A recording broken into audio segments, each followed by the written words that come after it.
سيئات أعمالنا من يهده الله فلا مضل له ومن يضلله فلا هادي له ونشهد أن لا إله إلا الله ونشهد أن سيدنا ومولانا محمدا عبده ورسوله وصلى الله تعالى عليه وسلم تسليما كثيرا كثيرا. أما بعد فقد قال الله تعالى في كلام المجيد والفرقان الحميد: فأعوذ بالله من الشيطان الرجيم. بسم الله الرحمن الرحيم.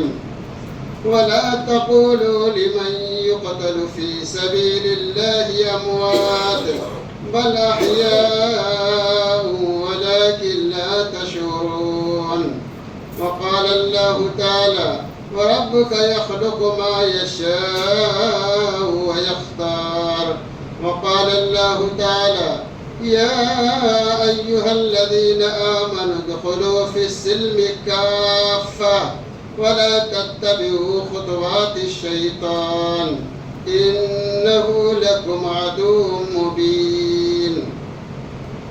وقال النبي صلى الله عليه وسلم: لا يؤمن أحدكم حتى يكون هواه تبعا لما جئت به أو كما قال عليه الصلاة والسلام.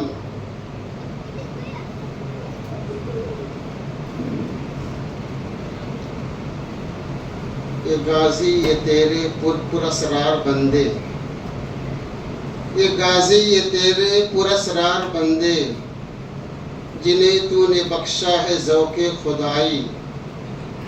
دو نیم ان کی ٹھوکر سے صحرا اور دریا، سمٹ کر پہاڑ ان کی ہیبت سے رائی.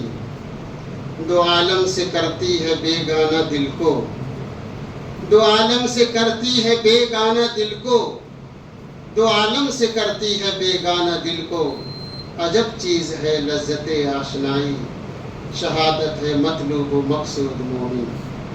شہادت ہے مطلوب و مقصود مومن، نہ مال غنیمت نہ کسوت کشائی. محترم حضرات، میں نے آپ حضرات کے سامنے قرآن کریم کی چند آیتیں اور اللہ کے رسول پاک صلی اللہ علیہ وسلم کی ایک چھوٹی سی حدیث پڑھی ہے. آج کا دن جو ہے یہ بہت ہی مبارک دن ہے، یوم عاشورہ ہے. اور یوم عاشورہ اگر جمعہ کے دن ہو جاتا ہے تو اس کی اہمیت کچھ اور ہی بڑھ جاتی ہے. بعض احادیث میں آتا ہے کہ قیامت جو قائم ہوگی وہ یوم عاشورہ کو ہوگی اور وہ جمعہ کا دن ہوگا.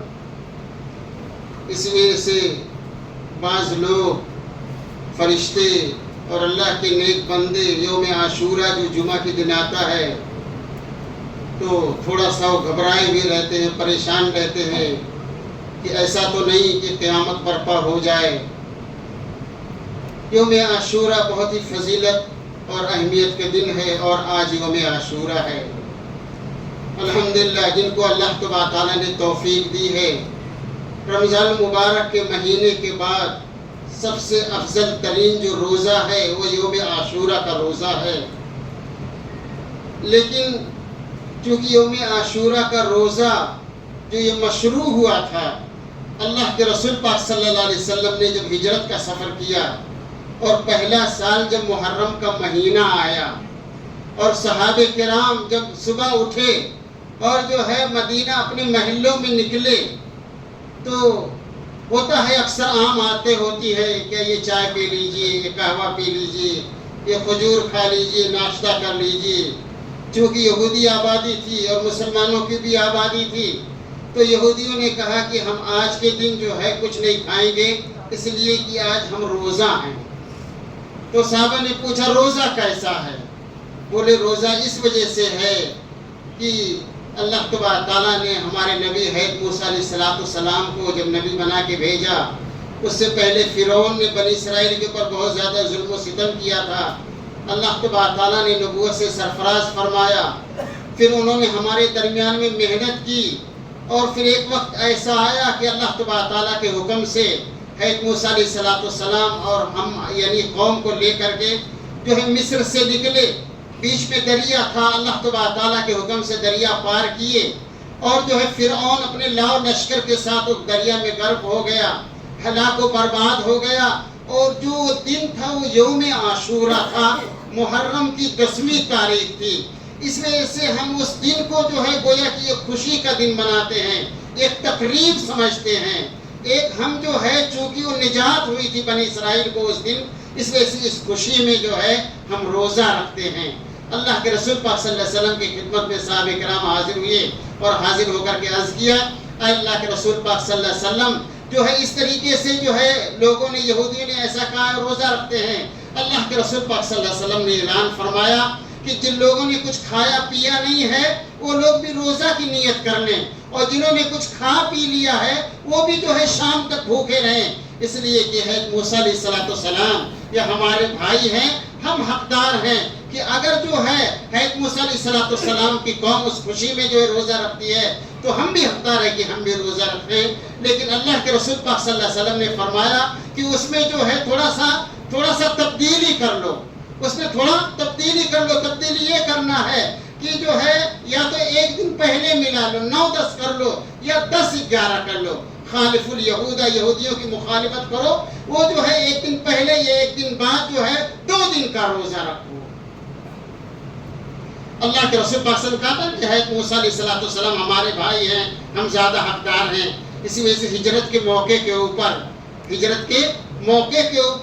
اللہ کے رسول پاک صلی اللہ علیہ وسلم وہ جو ہے جب طائف کا سفر کیا تھا، اللہ کے رسول پاک صلی اللہ علیہ وسلم نے، ابھی الحمدللہ توفیق ہوئی تھی، حج کے لیے گیا تھا، طائف کا سفر بھی میں نے کیا ہے، اور وہ کتنا دلگزار وہ موقع ہوگا، کیسی گھڑی ہوگی۔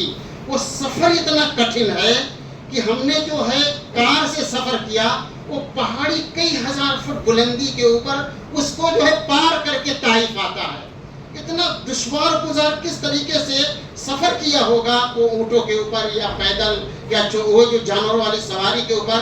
اور ابھی تو سعودی گورنمنٹ نے اتنا بہترین، اتنا خوبصورت راستہ بنا دیا ہے، اور اتنا تیز رفتار گاڑی اس پہاڑوں کے اوپر چلتی ہے جو کئی ہزار کلومیٹر کی بلندی کے اوپر پہاڑ ہے۔ یعنی نیچے سے ڈرائیور نے بتایا کہ آپ دیکھیے وہ پہاڑ کے اس ٹاپ کے اوپر ہم کو جانا ہے، پھر وہاں سے ہم کو نیچے اترنا ہے، پھر آگے طائف جانا ہے۔ اللہ کے رسول پاک صلی اللہ علیہ وسلم نے طائف کا سفر کیا تھا، اور طائف کا سفر کرنے کے بعد جب وہاں کے سرداروں نے آپ کی بات کو نہیں مانا اور گنڈوں کو، حوالی موالی کو اور 5 لڑکوں کو لگا دیا تھا کہ ان کو پتھر مارے، وہ پتھر مارا ان کو، اللہ کے رسول پاک صلی اللہ علیہ وسلم کو۔ اللہ کے رسول پاک صلی اللہ علیہ وسلم کے قدم مبارک سے جو ہے خون کے فوارے اڑے، وہ زمین کے اوپر گرے۔ آج بھی وہاں جو ہے ایک دیوار بنی ہوئی ہے، وہ دیوار کے اندر جو ہے اس کو محفوظ کر دیا ہے، اس لیے کہ لوگ جاتے کچھ بھی بدعتیں کرتے ہیں۔ جو اللہ کے رسول پاک صلی اللہ علیہ وسلم سے وہاں سے لوٹے تھے اور ایک جگہ آ کر کے بیٹھ گئے تھے، اللہ کے رسول پاک صلی اللہ علیہ وسلم ایک جگہ آ کر کے بیٹھ گئے تھے، تو امیہ بن خلف کا شاید وہ باغ تھا انگور کا، آج بھی وہ باغ ہے۔ ہم وہ باغ دیکھنے گئے تھے، وہاں مسجد جہاں اللہ کے رسول پاک صلی اللہ علیہ وسلم جہاں بیٹھے تھے، ایک چھوٹی سی مسجد بنائی گئی ہے، لیکن اس کا جو ہے تعمیر نو کا کام چالو تھا، اس لیے سے اندر جانے کی اجازت نہیں تھی، اور اندر اگر جا بھی جاتے باغ کے اندر تو وہاں کچھ ایسی چیزیں حاصل نہیں تھی جو ہم اندر نہیں گئے۔ لیکن اس سے پہلے میں نے سفر کیا تھا تو اندر وہاں جا کر کے 2 رکعت نماز پڑھی تھی، تو وہ جو خادم آیا تھا امیہ بن خلف کا، جو انگور کے باغ کا جو انگور توڑتا تھا اور باغ کی دیکھ ریکھ کرتا تھا، تو اس نے کہا کہ جاؤ، ایک دیکھو مسافر ہے وہ بیٹھا ہوا تھکا ہارا، اور جا کر کے جو اس کو جو ہے انگور کھلاؤ اور جو ہے ان کو پانی پلاؤ۔ اللہ کے رسول پاک صلی اللہ علیہ وسلم کی خدمت میں جو وہ غلام وہ حاضر ہوا اور غلام پہنچا، اللہ کے رسول پاک صلی اللہ علیہ وسلم نے وہ انگور کھایا اور پانی پیا، اور اس غلام سے کہا کہ تمہارا کیا نام ہے؟ اس نے اپنا نام بتایا تھا، اور نام بتایا، بولے کہاں کے رہنے والے ہو؟ بولے میں نینوا کا رہنے والا ہوں، عراق، موصل جو اسٹیٹ ہے ایک جو ہے عراق کا، وہ نینوا کر کے ایک گاؤں ہے، بولے نینوا کا رہنے والا ہوں۔ تو اللہ کے رسول پاک صلی اللہ علیہ وسلم نے فرمایا وہ نینوا جہاں کہ یونس علیہ السلام تھے. جب اللہ کے رسول پاک صلی اللہ علیہ وسلم نے فرمایا کہ میرے بھائی ہے یونس علیہ السلام نینوا کے رہنے والے تھے, تو تھوڑا سا چوکا بیٹھ گیا. بولے آپ جانتے ہیں کیا یونس علیہ السلام کو آپ جانتے ہیں؟ بولے ہاں میں جانتا ہوں یونس علیہ السلام کو, وہ میرے بھائی ہیں. اللہ کے رسول پاک صلی اللہ علیہ وسلم کے زبان مبارک سے یہ جملہ نکلا کہ نینوا کے یونس علیہ السلام میرے بھائی ہیں. وہیں اس نے کلمہ پڑھا اور ایمان قبول کر لیا. میں اسی درمیان میں صحیح کر رہا تھا. وہاں سے دنیا کے سارے ملک کے لوگ ہوتے ہیں, اگر تھوڑی سی آپ کو عربی آتی ہے تو بہت اچھا ہوتا ہے, بہت مزہ آتا ہے باقی تمام میں اور جو ہے صحیح میں یا اسی طریقے سے عربوں سے ملنے میں. میں صحیح کر رہا تھا. 4-5 عورتیں تھیں جو عمر دراز تھیں, ان کے دوپٹے کے اوپر لکھا تھا موصل نینوا لکھا تھا. تو میں نے جو ہے کہا, میں نے جو ہے وہ عورتیں تھی بوڑھی تھی, یعنی ماں کا درجہ رکھتی تھی. میں نے کہا انا احب نینوا واہل نینوا, اس لیے کہ یونس علیہ السلام نینوا کے رہنے والے تھے. میں نے کہا میں نینوا سے محبت رکھتا ہوں اس لیے کہ اور نینوا کے رہنے والوں سے محبت رکھتا ہوں اس لیے کہ یونس علیہ السلام نینوا کے رہنے والے تھے. وہ 4-5 عورتیں کی صفا مرہ کے درمیان صحیح کر رہی تھی. اس طریقے سے ہاتھ اپنے سروں پہ رکھا اور اس طریقے سے میرا اکرام کیا. جب میں نے کہا کہ میں نینوا سے محبت رکھتا ہوں اس لیے کہ اللہ کے جل القدر نبی یونس علیہ السلام جو ہے نینوا کے رہنے والے تھے. ایک مرتبہ طواف کر رہا تھا میں, تو اسماء حسنہ اللہ تبارک تعالیٰ کے 99 نام تھا. تو کبھی کبھی جو ہے حالات ایک جیسے نہیں ہوتے. کبھی آدمی عبادت کرتا ہے تو تھوڑا سا سستی ہوتی ہے, کاہلی ہوتی ہے, یا تھوڑا طبیعت نرم ہوتی ہے. اور کبھی کبھی جو ہے حالات کچھ ایسے ہو جاتے ہیں کہ آدمی جو ہے پھر وہ سمجھتا ہے کہ میں ہوں اور اللہ تبارک تعالیٰ کی ذات ہے, میں ہوں اور اللہ تبارک تعالیٰ کا گھر ہے, اور میں ہوں اور یہ جو میں طواف کر رہا ہوں گویا کہ اللہ تبارک تعالیٰ کو ڈھونڈ رہا ہوں, پکڑ رہا ہوں, دوڑ کر کے اللہ تبارک تعالیٰ کے دامن میں جا رہا ہوں. میں طواف کر رہا تھا, اسماء حسنہ اللہ تبارک تعالیٰ کے 99 نام کا ورد کر رہا تھا. اب اللہ تبارک تعالیٰ کے 99 نام, یا اللہ, یا رحمان, ارحم علیہ, یا رحیم, ارحم علیہ, علینا وعلی المؤمنین وعلی المسلمین, اس طریقے سے جو اللہ تبارک تعالیٰ کے نام, پھر اس میں خاص کر کے قرآن کریم کی جو آیتیں ہیں جو اللہ تبارک تعالیٰ کے اسماء حسنہ سے جڑی ہوئی ہیں وہ میں پڑھ رہا تھا. ایک سیریا کے بہت بڑے عالم تھے جو میرے بازو سے گزر رہے تھے. وہ کھڑے ہوئے اور کھڑے ہو کر کے جو مجھ سے مصافحہ کیا, اور مصافحہ کرنے کے بعد جو ہے ہم نے تقریباً جو ہے دو چکر میں نے خانہ کعبہ کے کیے, اور میں نے جو ہے ان کے ساتھ بات چیت کی. اور انہوں نے کہا کہ محدث عظیم ہے مولانا حبیب الرحمان صاحب اعظمی, بولے میں ان کو جانتا ہوں. محدث عظیم یعنی جو ہے لوگ سیریا میں ہیں, لوگ شام میں ہیں, لوگ مصر میں ہیں, لوگ عراق میں ہیں, لوگ دنیا کے کونے کونے میں ہیں, لیکن اللہ تبارک تعالیٰ نے ہمارے اس ملک کو, ہندوستان کو, بھارت کو اللہ تبارک تعالیٰ نے ایسی شخصیات اللہ تبارک تعالیٰ نے دی ہے, ایسی روحیں اللہ تبارک تعالیٰ نے یہاں بھیجی ہیں, ایسے دینی ادارے اللہ تبارک تعالیٰ نے یہاں قائم کیے ہیں, ایسی دینی تحریکیں اللہ تبارک تعالیٰ سے یہاں چلائی ہیں کہ آپ جو ہے کہہ دو من الہند, میں ہندوستان سے آیا ہوں. تو جو لوگ ہندوستان اور ہندوستانی علماء اور ہندوستانی مدارس, ہندوستانی تحریکیں جو ہے تبلیغی جماعت کی تحریک یا اسی طریقے سے دوسری تحریکیں, آزادی کی تحریکیں, جو لوگ پڑھے ہوئے تاریخ کی کتاب کو جانتے ہیں واقعی جو ہے وہ سر پہ اٹھا لیتے ہیں. بولے آپ ہند سے ہیں, اور اگر آپ کہہ دیجئے کہ میں عالم ہوں, حافظ ہوں, تو وہ آدمی جو ہے بہت زیادہ خوش ہو جاتا ہے, بہت زیادہ مگن ہو جاتا ہے. میرا ایک واقعہ پیش آیا تھا ایئرپورٹ میں جا رہا تھا. اس سال جو ہے سعودی حکومت نے بہت سخت انتظام کیا تھا حج کا, اتنا سخت انتظام اس سے پہلے جو ہے انتظام نہیں ہوا تھا.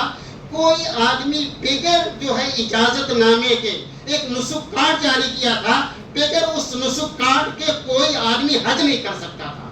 یہاں تک کہ جو ہے اگر آپ جو مسجد عائشہ یا طائف یا کہیں عمرہ کرنے جاتے تھے تو آنے جانے میں 10 مرتبہ کارڈ چیک ہوتا تھا, اس کے اوپر QR کوڈ ہوتا تھا, اسکین کرتے تھے, وہ ساری ڈیٹیل آپ کی ہوتی تھی. یہاں تک کہ حرم میں داخلے کے لیے اس کے بغیر اجازت نہیں تھی, چاہے آپ کے گلے میں لٹکا ہو, خاص کر گلے میں ہونا چاہیے, ورنہ خاص کر کے موبائل میں ہونا چاہیے. اسی وجہ سے اس سال کا حج آپ نے دیکھا ہوگا ذرہ برابر کسی قسم کا کوئی حادثہ نہیں, کسی قسم کا کوئی چون چورا نہیں, کسی قسم کی کوئی تکلیف نہیں ہے. تمام حاجیوں نے بڑے اطمینان کے ساتھ, بڑی کشادگی کے ساتھ, بڑی فراوانی کے ساتھ, بڑے سکون کے ساتھ لوگوں نے حج کیا ہے. تو وہ نسک کارڈ جاری کیا تھا, تو نسک کارڈ بمبئی ایئرپورٹ میں ملتا تھا. تو میں جب یہاں سے گئے بمبئی ایئرپورٹ پہ پہنچا تو بولے نسخ کارڈ اور P9 کے پیچھے جو ہے وہاں ان کا کاؤنٹر لگا, وہاں جا کے لے لیجئے. اور حج کمیٹی کا بھی یہ کارڈ تھا, وہ 2 کارڈ تھے. اب میں گیا تو رائٹ میں حج کمیٹی والے جو ہے وہ کارڈ دیے, میں نے اس کو گلے میں ڈالا. پھر جو ہے وہ بازو میں لیفٹ سائڈ میں 2 نوجوان لڑکے تھے. جب 2 نوجوان لڑکے تھے انہوں نے دیا تو میں نے پوچھا من اینا, ایک نے کہا من المدینۃ المنورہ, دوسرے سے پوچھا آپ کہاں کے ہیں, انہوں نے کہا من المکہ المکرمہ, مکہ مکرمہ کا میں رہنے والا ہوں. اتفاق سے میں نے اس سے کہا مکہ مکرمہ کا رہنے والا نوجوان تھا, 25-26 سال کی عمر تھی. میں نے کہا انشاءاللہ میں آپ کو مکے میں ملوں گا. اب اس طریقے سے میں نے جملہ بولا, میں نے کہا میں آپ سے مکے میں ملوں گا. اس نے کہا انشاءاللہ لازم, مطلب لازم انشاءاللہ ملے گی. پھر اس نے کہا دعا کروا دیجیے. میں نے ایئرپورٹ پہ دعا کروایا 2 منٹ کے لیے. اور میری چونکہ 29 اپریل کی صبح کی فلائٹ تھی مدینے کی, ہم لوگ مدینہ چلے گئے. نہ اس کا کوئی کانٹیکٹ نمبر, نہ کسی قسم کو کوئی رابطہ.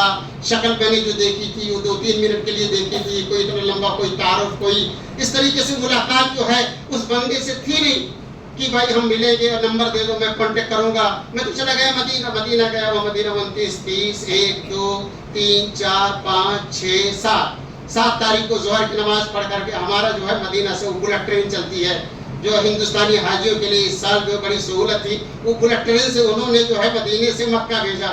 وہ تقریباً جو ہے 1.25 گھنٹے میں 450 کلومیٹر کا سفر طے کرتی ہے. یعنی بیٹھے اور اتر گئے, یہی ہوا. اب میں اترا, ہم لوگ مغرب کی نماز پڑھے جو ہے یہاں پہ اسٹیشن پہ مکے میں. اس کے بعد بسیں لگی تھی, 442 مسافر تھے. جو ہم لوگوں کا ایک گروپ تھا وہ 442 مسافر تھے. وہ ایک پورا گروپ تھا. وہ ہر ہوٹل میں بھی وہی رہیں گے, مکے میں بھی یا مدینے میں بھی. اب جب بسیں لگی 12 بسیں نہیں تو ایک بس میں بھی چڑھ گیا جہاں آسانی تھی, چڑھ کے بیٹھا تھا. تھوڑی دیر کے بعد جو ہے ایک نوجوان انٹری کرتا ہے. ایک نوجوان جو انٹری کرتا ہے اس نے کہا شیخ السلام علیکم ورحمۃ اللہ وبرکاتہ. میں نے اس کو غور سے دیکھا, میں نے کہا یہی ہے وہ جو بمبئی ایئرپورٹ پہ ملا تھا اور ہم نے کہا تھا کہ انشاءاللہ ہم مکے میں ملیں گے. وہ ملا مجھ سے اور پھر میں نیچے اتارا مجھ کو, اور جتنا اس کو بوسہ لینا تھا جو عربوں کا ایک دستور ہے, بہت یعنی میرا پورا بدن یہ حصہ اور چاٹ ڈالا اور بولے شیخ دعا کر دیجیے. بہت دیر تک ہم لوگ جو ہے وہ اسے ملتے رہے اور پھر بہت کوئی نمناک آنکھوں سے میں نے اس کو رخصت کیا کہ اللہ تبارک تعالیٰ دیکھو. میں نے کہا کہ تو کتنا مقبول بندہ ہے, اللہ تبارک تعالیٰ کا کتنا مستجاب بندہ ہے کہ آپ نے کہا تھا کہ ہم مکے میں ملیں گے. ہم دونوں کا ایک وعدہ ہو گیا تھا, ایک پیمانہ ہو گیا تھا. اللہ تبارک تعالیٰ نے جو ہے اس وعدے کو پورا کر دیا. حج کا سفر جو ہے اگر آدمی خلوص کے ساتھ, اللہیت کے ساتھ اللہ تبارک تعالیٰ کی عبادت کے لیے, کچھ حاصل کرنے کے لیے, کچھ پانے کے لیے, اللہ تبارک تعالیٰ کو راضی کرنے کے لیے اور کچھ چیزیں ڈھونڈنے کے لیے, تلاش کرنے کے لیے, انسانوں کو, اچھے لوگوں کو ڈھونڈنے کے لیے اگر کوئی آدمی حج کا سفر کرتا ہے, بہت عجائب اور غرائب, بہت اللہ تبارک تعالیٰ کی بہت ساری جو ہے قدرت کی نشانیاں جو ہے اس حج کے سفر میں انسان کو جو ہے ملتی ہے. عرفات کے میدان میں گیا. عرفات کے میدان میں کیا ہوا, 26 تاریخ کو یوم عرفہ تھا. تو ہمارا ایک گروپ تھا, تو چونکہ ہم جس بلڈنگ میں رہتے تھے عزیزیہ میں, تو 442 لوگ تھے اور جو ہے وہاں سے تقریباً 15 کلومیٹر جو ہے کعبہ تھا. اس وجہ سے آنے جانے میں کبھی بھی دقت ہوتی تھی. تو ہم نے نماز کا ٹائم ٹیبل بنا لیا تھا کہ بھائی جو ٹائم ٹیبل پہ رہیں گے ہم نماز پڑھائیں گے. تو میں پورا جو ہے تقریباً 35 منٹ میں ہی نماز پڑھایا. تو ہم لوگ اس طریقے سے پروگرام کرتے تھے. اب جب عرفات جانا ہوا, عرفات جو آگے پیچھے بسے گی, اب میں پہنچا تو میرے بلڈنگ کے لوگ کھڑے تھے عرفات کے گیٹ پہ. 29 محرم تھا, گیٹ پہ کھڑے تھے. بولے حضرت چلیے ہمارے یہاں, کیونکہ آپ بلڈنگ میں تھے, مکے میں بھی تھے, مدینے میں بھی تھے اور اس کے مینا میں بھی تھے, عرفات میں آپ چلیے. میں نے اتفاق سے میں نے ان کا ساتھ چھوڑ دیا اور میں سیدھا چلا گیا دوسرے ٹینٹ کے اندر. اب دوسرے ٹینٹ کے اندر جب پہنچا اور رات کو 7 تاریخ کو یہ لوگ عشاء کے بعد نکال دیتے ہیں, بھیڑ ہوتی ہے, مجمع ہوتا ہے, انتظامی امور ہوتا ہے, اس لیے رات کو نکالتے. فجر کی نماز میں نے جو ہے کہاں پڑھی, عرفات میں. فجر کی نماز میں نے عرفات میں پڑھی. اس کے بعد جو ہے وہاں ذکر اذکار کیے, تھوڑا آرام کیے, اس لیے کہ اصل یوم عرفہ جو ہے, عرفات کا جو صحیح وقت ہوتا ہے وہ زوال کے بعد ہوتا ہے. زوال کے بعد اللہ تبارک تعالیٰ کی وہ رحمتیں, اللہ تبارک تعالیٰ کی وہ برکتیں, اللہ تبارک تعالیٰ کی طرف سے وہ مغفرتیں جو ہے جو نازل ہوتی ہے عرفات کے میدان میں. حدیث میں آتا ہے اللہ کے رسول صلی اللہ علیہ وسلم نے فرمایا کہ اگر کوئی عرفات کے دن, عرفات کے میدان میں اپنی مغفرت کی دعا مانگے اور یہ سمجھے کہ آج مغفرت نہیں ہوئی, تو گویا کہ مومن نہیں ہے. اس دن یقین ہونا چاہیے کہ آج اللہ تبارک تعالیٰ نے میرے سارے گناہوں کو اللہ تبارک تعالیٰ نے معاف کر دیا. میں نے وہ ٹینٹ چینج کیا. پھر میں نے ظہر کی نماز پڑھائی. ظہر کی نماز پڑھ کر کے جو ہے ساتھیوں کا اصرار ہوا کہ مولانا چل کے باہر جو ہے دعا کروا دیجیے، اس لیے کہ جو ہے یوم عرفہ کو جو دعا جو ہے وہ باہر ہوتی ہے. سخت گرمی تھی، 46-47 ڈگری جو ہے.